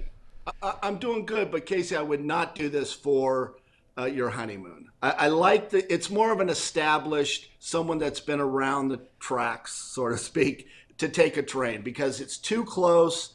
For your honeymoon, you should make it something romantic, and I'm not sure a 50-hour train ride fits that. Tracy, Casey was telling me the other day that he is in the process right now of planning the honeymoon. We asked him how the wedding planning process was going, and he said, well, we're on the honeymoon planning process. Okay. Case, where are you going? One of our top options was your suggestion about doing a train trip. No, that's a horrible trip. Horrible idea. I'll just throw that one out. That was Tom's idea. He also suggested Six Flags to me. He said there was a nice resort right outside of a Six Flags. Said he could mix it in the water park. You get the beach aesthetic, all of that in one place. Yeah, because, the Kings Island thing, the Great Wolf Lodge. Yeah. That's right here. If I go to Six Flags, that's a good distance. Yeah. Six Flags where? In Southern California? Excuse me. No, the one outside Chicago. Why would you do that? Why would you do that? What are you, 10 years old and you want to ride some rides? Come on, grow up. It's affordable. No, take them to Planet Hollywood. Down in Cancun. That was a good suggestion he gave you, Case. Did you look into that? No, I need to. I need to write that down. You got to write that down because, he said it was affordable and he said it was a nice place and a nice setup and all that kind of thing. So let's look into that. Tracy, I want to shift gears to a very serious note. Obviously, you're out there in California, but you got the news like everybody else around here. The passing of Thom Browning. You go way, way back with Thom Browning. You remember the first time you were ever around him, first time you ever met him, where you were? Well, Thom and I've known Thom for probably 40 years, and I've got to tell you that one yesterday when I got a call from Scott Sloan of 700 WLW, excuse me, and he said, Thom Browning passed away. It really, I had a rough day yesterday. I will tell you this. The first game that I ever played in the minors was when Thom Browning was the opening night pitcher with the Tampa Tarpons in A-ball. And Thom was pitching. We were playing against St. Pete Cardinals. And Thom was the pitcher, and I was playing third base. The score, Thom pitched all 9 innings. The score, we won, I think, 7-4. Thom gave up 4 runs. Here's the catch on this. They were all 4 unearned runs. I was playing third base. I made 3 errors. So if I hadn't made those 3 errors, and this is the honest to God truth, and Thom never said anything when we were playing, but afterwards, every time I would see him, he would bring that up. He would have pitched a complete game shutout. So that was 3 errors, honest to God. You hear, and look, you were around him forever. I've been around him, hundreds and hundreds of times. He treated everybody, I thought, maybe except for Vinny. But he just treated people, so well. It didn't matter who you are, what your plight was in life, whether, you were on top of the mountain or scurrying around down the bottom of the ocean. He always had a smile and he was always just fun to be around and a kind, easygoing guy. But that certainly was not reflective once he took the ball and stepped on the mound, right?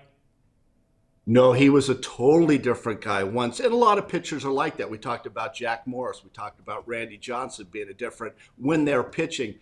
But Tommy would get on you if he was pitching and you didn't hustle. He didn't like that. You make an error, that's all right. You not hustling for a ball, that's a problem. We were playing against Houston at Riverfront. And Glenn Davis, you remember Glenn Davis, Tom, sure. Right? Yeah. First baseman, good hitter. He hits one down the third base line. Cal's playing left, I'm playing center, and Cal jogs to get the ball, right? Glenn Davis, who couldn't run a lick, ends up at third base. So Cal comes back to the dugout, and Tom meets him right at the edge of the dugout and says, "What the hell was that, Cal? Run after the damn ball." And Cal looked at Tom and said, "I didn't throw it."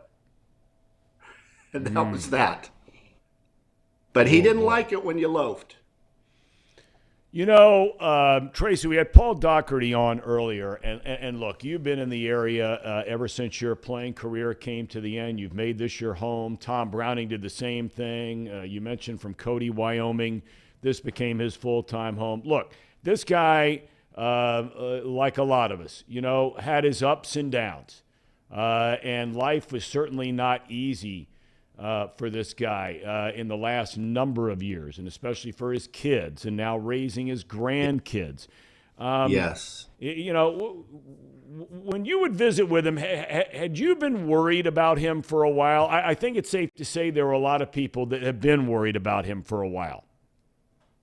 No, I really wasn't worried about Thom. I thought he was all right. I knew he had diabetes.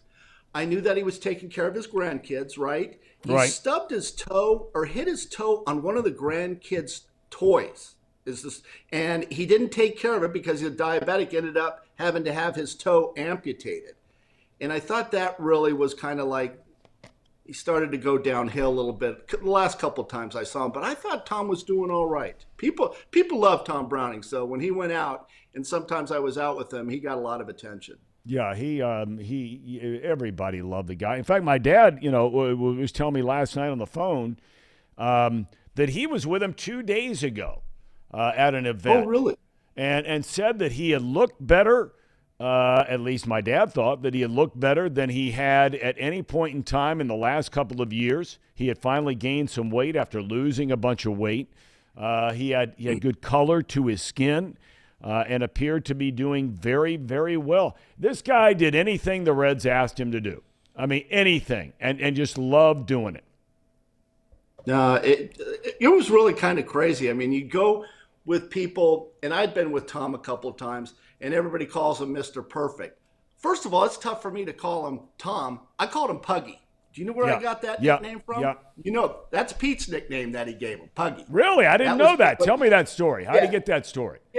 Yeah, Pete never called him Thom, or never called him. He didn't call him Bulldog or anything. That was Puggy, and he would say that all the time. And Pete Rose was a huge fan of Thom Browning because you love Thom. He was a gamer. Thom, there was one game, and maybe you were broadcasting it. Do you remember the game in Candlestick Park when he was hitting? Yep, I was going to tell that story. I was going to tell that story later. Yes, indeed. Remember when he got hit in the eye? Yep. And it started to bleed and his eye started to swell up. So you think he's coming out of the game. So he comes back to the dugout. We're ready to, send another pitcher out there. They said, hey, I'm fine. And Larry Starr, the trainer, put a butterfly over there to stop the bleeding. That son of a gun went out there and finished his at-bat. Do I have that story right? That was a long time ago. You know what? It's funny because I was not doing the game. I think that would have been probably around, 86, 87, something like that? 87. Maybe. Okay, 87. Yeah, I wasn't doing the games yet. I heard that story through Bob Brenly, who was a longtime catcher for the Giants, all-star, my former partner for many, many years, both at Fox and the Diamondbacks and the Cubs. But he was the catcher in that game when it happened. And he told me that story. He said, man, he said, of all the things I've seen, and he said, I've seen some crazy stuff. You hang around baseball or life long enough. He said, this dude splits his, like you said, his eye open. It's bleeding all over the place. You're thinking he's going to have to come out of the game. He said, the next thing you know, they're stitching this thing, butterflying this thing, whatever they're doing. And the guy walks up.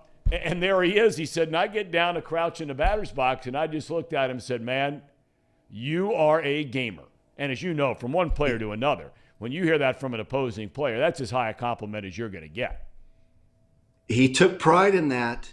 The old nickname, the Bulldog, all that stuff. He's got all those nicknames. But people love Thom Browning.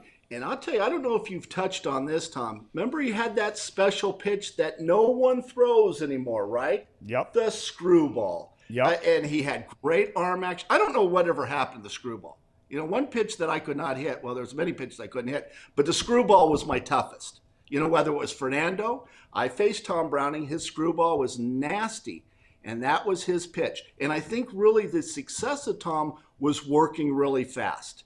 And his position players always play good defense because he was getting the ball and throwing it, getting it and throwing it. I mean, he pitched games right there, every game, probably right around 210. When you say, I mean, it was fast. Yeah. Game. I mean, that's a guy you take video of and you show it to every single young pitcher that's out there right now, because your defense, not your game in the minor leagues in Tampa notwithstanding against St. Pete, but your defense is ready to play, and more times than not, when they're not getting bored. It's like that thing about, baseball and kids. When you start playing slow or you start walking guys or you're taking a long time in between pitches, now Major League Baseball players don't have dandelions growing out in the outfield like they do in Little League parks or knothole parks.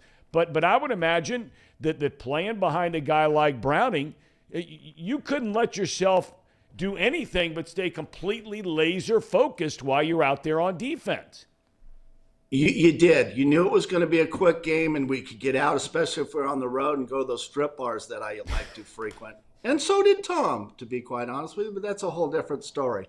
But yeah, he worked fast. And, Thom, he was a guy who was out of Wyoming, like you said. I forget what college he went to. He wasn't a high draft pick. He was a low tiny little school in Tennessee, like Tennessee Christian or something like that. Yeah. Yeah, what a great career. He only had one losing season. Yeah, I mean, you look at some of his numbers. But what's funny, Tracy, is, and I was going to ask Chris Welsh about this, and we had some technical issues with him today, but he went to, Tennessee Wesleyan University. Tennessee Wesleyan. And a low draft pick. Well, yeah. I mean, but this is the question I was going to ask you, because you went through this with your son, although Hunter was not a pitcher. Let's see. Thom Browning was drafted. He started at Lemoyne College in Syracuse, was there for 3 years.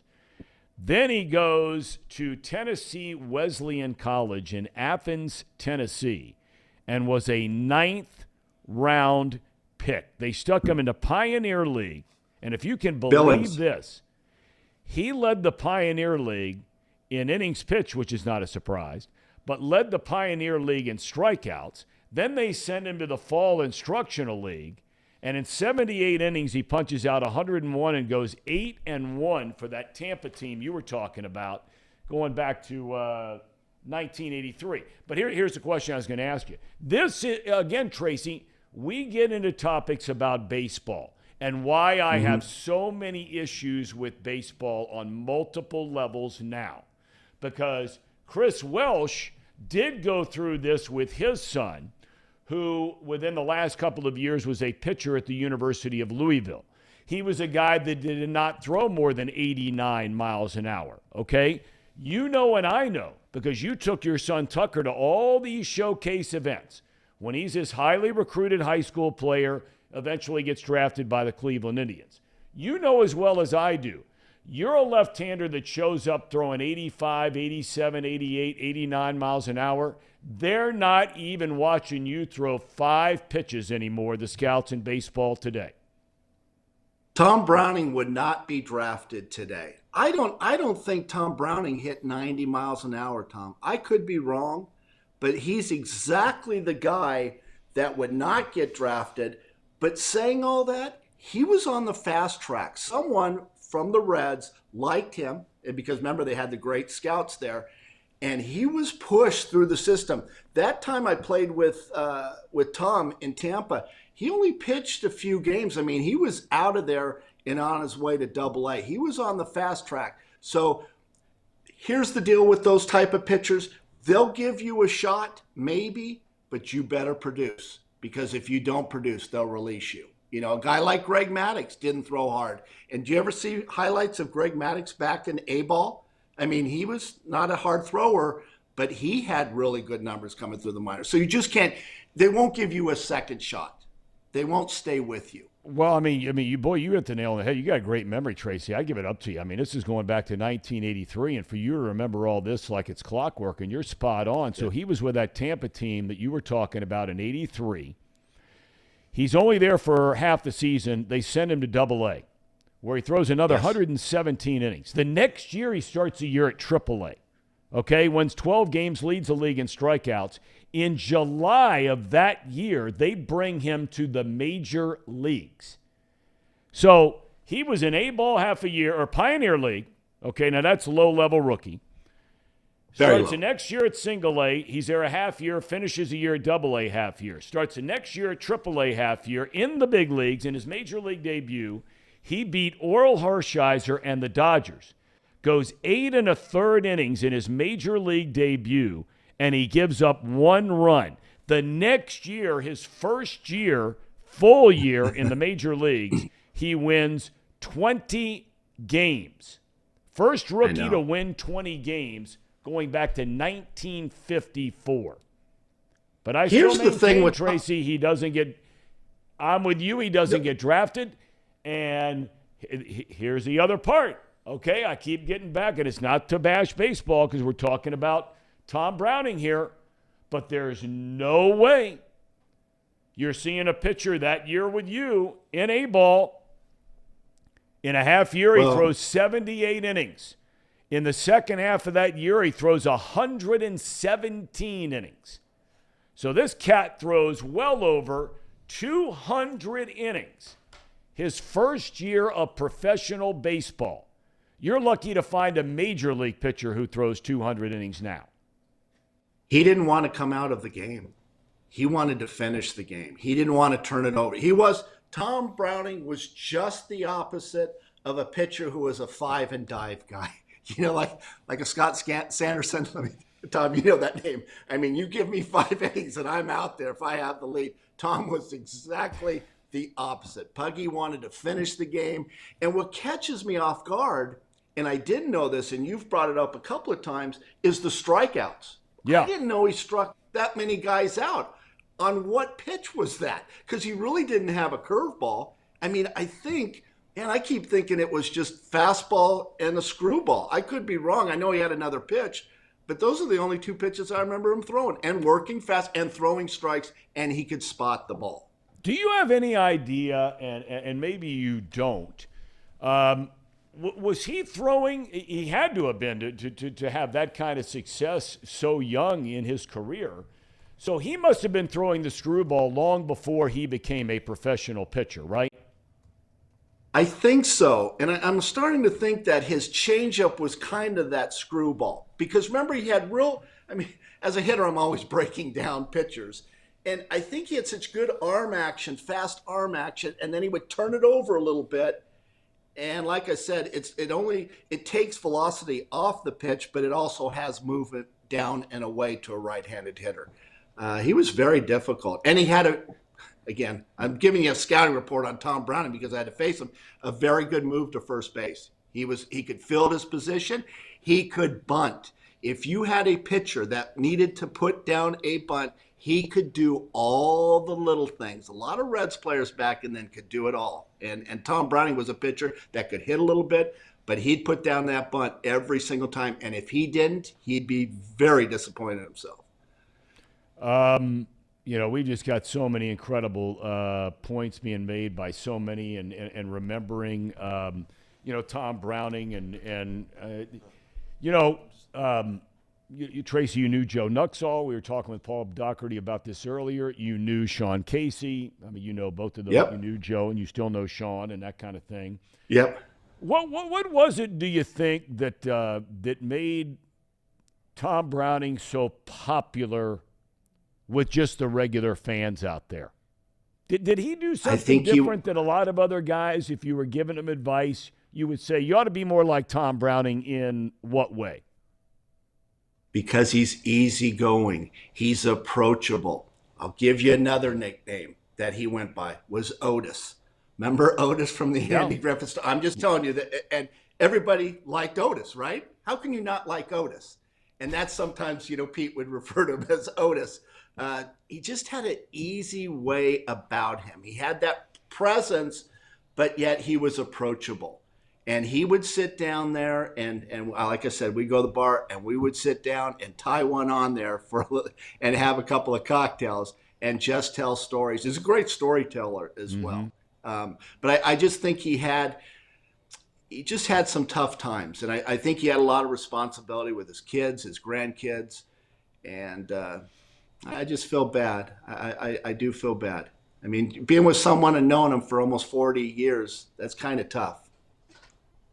You know, that's a hard thing, and not getting too overly philosophical or deep. But I mean, you know, the obviously reaction would be, you know, duh.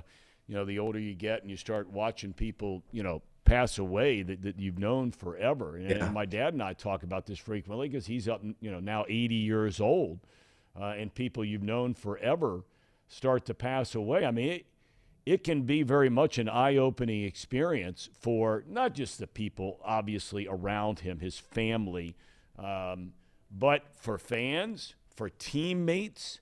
I have to believe if and when they have this funeral, and maybe they'll try and have it before Christmas. I don't know, but I would imagine even with people and the holidays and all that kind of thing, it may not be Joe Nuxall's funeral, but it ain't going to be far behind. It's going to be huge, and he deserves it. He really does. But Thom, you make some good points, because yesterday was a tough day for me. And because you start having people die in your life. I used to be going to weddings. Now I'm going to funerals. Yeah. And it's making it tough. And as far as your dad's 80, but I'm telling you, he looks 78.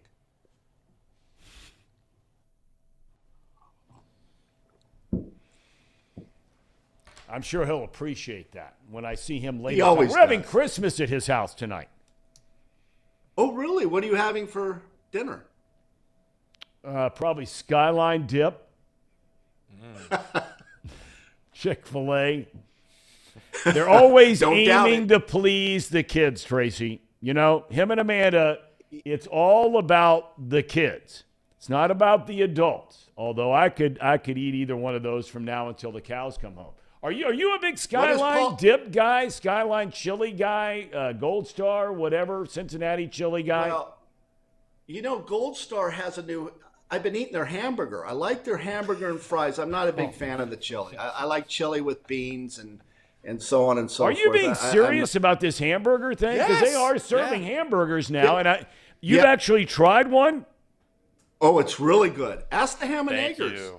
Thank you. No, because I have said we don't have a Skyline or a Gold Star sponsorship here yet, so I don't have any problem saying this. I am not by any means a Gold Star chili guy, but there was a Gold Star that was more convenient to Xavier's campus than the Skyline was, and so there was a lot of times where I'd be hungry and I'd just go and get a cheeseburger, and everybody's like, a cheeseburger from Gold Star? It's good. Yep. It's very good. Yep.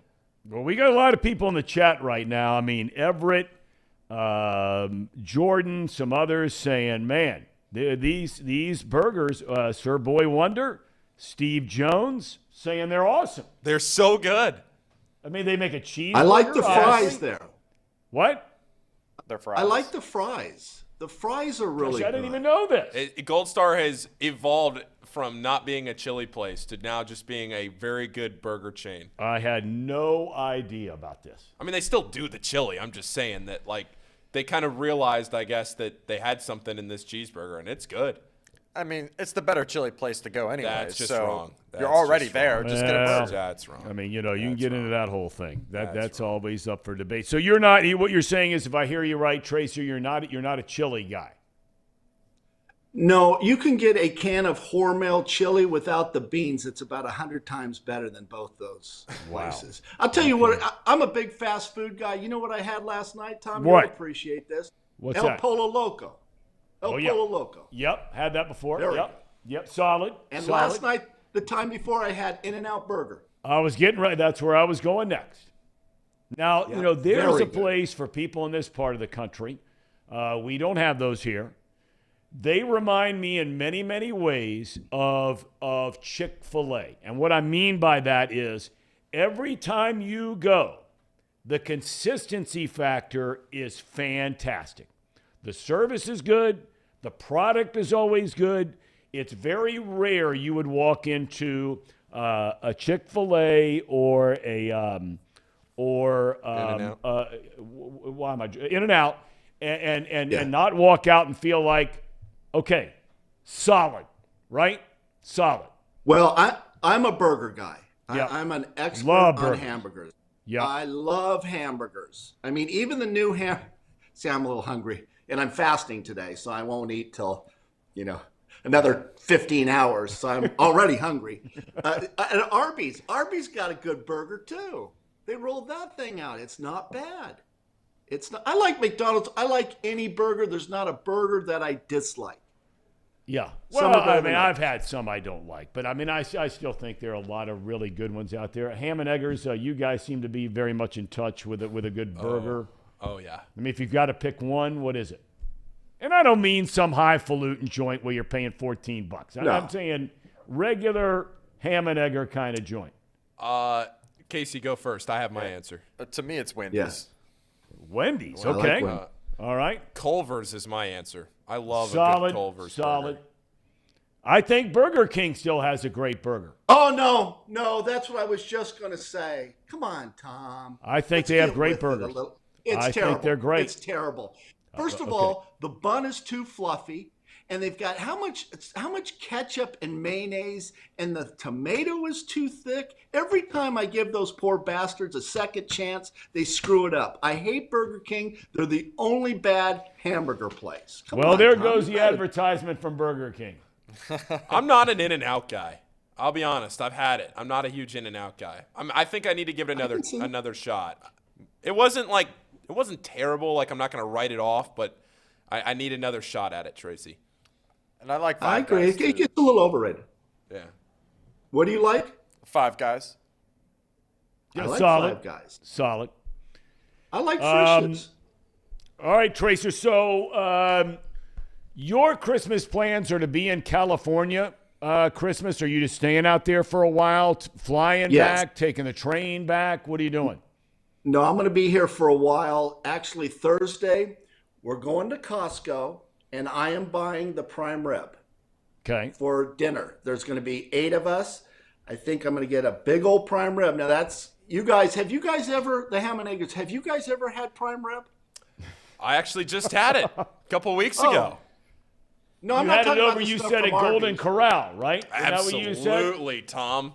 You go up, you get it from the buffet, you get another round of it. They cut it real nice for you. Get some mashed potatoes on there. I got to tell you, microwave butter. I was at a party last night, and you'll remember this, Tracy. You remember Tim Naring? Oh, I love Timmy. Yeah. Love Tim Naring, okay? Yeah. And apparently his son is convinced. He's got a teenage son who, mom and dad took him to the precinct and took him to Golden Corral. He says, Dad, I can come to Golden Corral 8 times for the price it's going to cost me to go into the precinct. And he said, you know what? I love this place. I haven't been there in a while. But, yeah, I mean, now you're not going to badmouth Golden Corral, right? No, I'm not. But it's a buffet type thing. And I don't like when the kids from I don't like when the kids from Norwood come in there and stick their hands in the potato salad and the macaroni and cheese. That's just too disgusting for me. Okay, well, we've got a fan watching out in Idaho, Chris Sports Gamer. He says he watches every single day. And he says Golden Corral is mighty popular out here in Treasure Valley, Idaho. See, Idaho. That's the only place they have to eat is a Golden Corral. Jeez, come he on. says they're being Not that overrun hard. with Californians out there, Tracer. They don't like it either. I've heard that. Everyone, a lot of cops, a lot of firemen heading out to Idaho, a lot of California, a lot of conservative Republicans like yourself, Tommy, and the ham and eggers. Yeah, you're heading to Idaho. Oh, the prices are coming down in Idaho. They've come down a lot. I like Idaho. It's still the weather's a little too cool. I'm heading to Florida. So, did I hear you right? Correct me if I'm wrong before we let you go. So you are spending Christmas in California, right? Do they And New allow? Year's. Do they allow the nativity scenes and all that kind of thing out there in California and public displays like you see here in the Buckeye State? They don't allow anything in this stupid state. You should see, when I took that train from Santa Barbara down, actually from San Francisco down, the trash on the side of the road, and the people that homeless. Tom, it was incredible. The homeless that surround Oakland Stadium is incredible. They're so worried about stupid ass stuff. How about cleaning up your roads? How about getting those homeless people taken care of, the veterans? Yeah. Instead, we're sending money to Ukraine. If that makes any sense. Yeah, I mean, it's so sad this time of the year. It's sad every day of the year, but this time of the year when you think about, I mean, at least California, you know, you've got a chance where weather is, but right. I mean, I was outside last night just taking the dog for a walk. And I mean, you're sitting there and, you're saying your prayers for these people and these children, the animals for that matter. They're exposed to this kind of cold. And like you said, some veterans or those with addictions. And it just breaks your heart. It really does. And by the way, our veteran who's with us every single day, we always want to remember those veterans who are away from home. Absolutely. Serving our country Absolutely. and away from their families and loved ones and friends. And so Tracy Sinatra, you don't even think of John Lennon and David Bowie singing on Christmas carols. Out there, you're thinking the Beach Boys, right? Your good friend Brian Wilson, right? Brian Wilson. Yeah, I'm more of a Neil Diamond guy. And a Lawrence Welk. I know we'll probably play some Lawrence Welk Christmas Day. My mother-in-law loves Lawrence Welk. Thought he was hot. Yeah, but he's been dead for like 20 years. You said your mother-in-law is actually an attractive, vibrant woman, right? Yeah, I'm going to take a picture of that Porsche. I'm going to take a video. I think she's driving it from, she lives in El Segundo, so she's driving up here in a little while. I'm going to take a video of that $268,000 Porsche. Can you believe that? Wow. 70 years old. Wow. I can't believe That's it. some coin. What are the ham and eggers doing right now? They're just shaking their head. 268,000. That might be more money than you'll make in your entire lifetime, boys. Might be. It's more than my house. You guys are doing great. That's right. They're doing great. They're doing great. Yeah, and we got people asking who's Lawrence Welk. I mean, you got to stay up to speed. Lawrence Welk. I know Lawrence Welk. He was a big leaguer. I know. He was a big leaguer. Tracer, you're a big leaguer. Merry Christmas to you. Right. We'll see you on Thursday. So we'll see you before Christmas. All right, boys. And we got to have that Have a good video day. of the Porsche because you've been telling us about this now for 2 weeks, and we got to have it. I know. I'm going to work on it. Okay. All right. Tracer, have a good day. Thank you. So there you have it, fellas. The Tracer out in California, giving us a full report on what's going on. Wouldn't have it any other way. Wouldn't have it any other way. And Tracy shows his soft side there. So before we get to the cherry on top, what do you think we get from Tracy on Thursday ahead of Christmas? I mean, because he's going to have some takes for us, right? He's going to. You mean about what? Well, just like how to handle the last minute. Because I'm sure Casey. I don't want to speak for Casey, but. As ham and eggers, we don't Christmas shop ahead of Christmas Eve. So, I mean, that's just part of the personality. You don't? So, well, no, that would be being too proactive. That would be being too ahead of things. Well, pal, if there's one guy that should have learned his lesson based on the Taylor Swift debacle, you should have been the guy. So, Casey's already done some shopping. No chance. I didn't even know the answer, but I knew the answer. Wow. No, I have not. I mean, the house was pretty much the Christmas gift, but there we go. Yeah, I'm sure he'll have a take for us on how to handle last-minute Christmas shopping. All right, we have a cherry on top. Wait a minute, is there breaking news here? There's something in the chat that's talking about Kentucky. Is there something going on down there right now? You're taking the Kentucky head coaching job. Oh, okay. Yeah, sure. Okay. Get those championships. They couldn't. Believe me, they couldn't handle it. They'd be in that portal quick. All right, what do we got? We got a cherry on top. Cherry on top, presented by United Dairy Farmers. Here we go. Based.